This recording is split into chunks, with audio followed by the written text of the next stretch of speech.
अमरावती जिल्ह्यातच नव्हे तर संपूर्ण महाराष्ट्रामध्ये सर्वात अतिदुर्गम गाव म्हणून मेळघाटातल्या धारणी तालुक्यातील कुंड गावाचे नाव अग्रेसर आहे. या गावाला जाण्याकरिता दुचाकी व चारचाकी चालण्यायोग्य रस्ता नाही. अशा गावामध्ये अमरावती जिल्हा परिषदेच्या मुख्य कार्यकारी अधिकारी यांच्या आदेशान्वये चांगल्या आरोग्याच्या सेवा पुरविल्या जात असल्यामुळे मुख्य कार्यकारी अधिकारी संगीता महापात्र यांच्या कार्यशैलीवर अभिनंदनाचा वर्षाव होत आहे. अमरावती जिल्हा परिषदेच्या मुख्य कार्यकारी अधिकारी संगीता महापात्र, ज्यांना मेळघाटामध्ये विशेष उपक्रम राबवून मेळघाटातील कुपोषण, माता व बालमृत्यूचे प्रमाण कमी केल्याबद्दल स्कॉच अवॉर्डने सन्मानित करण्यात आलेले आहे. त्यांच्या कार्यतत्परतेमुळे मेळघाटातील कुंड सारख्या अतिदुर्गम गावांना सुद्धा आता चांगल्या आरोग्याच्या सुविधा संबंधित विभागामार्फत पुरविल्या जात असल्याचे सुखद चित्र बघायला मिळत आहे.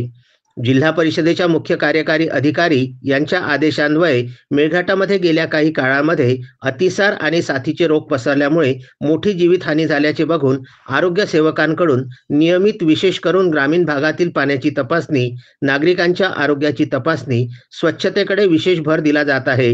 शुक्रवारी प्रसारमाध्यमाच्या एका चमूने मेळघाटातील सर्वात अधिक दुर्गम असलेल्या कुंड गावाला भेट दिली असता त्या ठिकाणी रुपेश काळे कुंड आणि अजय दारसिंबे आरोग्यसेवक पाण्याची तपासणीसोबतच नागरिकांच्या आरोग्याची तपासणी करताना दिसून आले.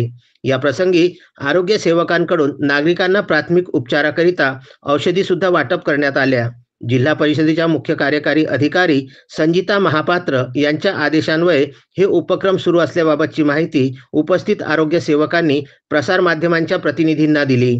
कुंड गावाच्या सरपंचा यांनी गेल्या अनेक वर्षानंतर आपल्या दुर्गम गावात आरोग्याच्या चांगल्या सुविधा मिळत असल्याचे बघून मुख्य कार्यकारी अधिकारी संगीता महापात्र यांचे विशेष आभार व्यक्त केलेले आहेत.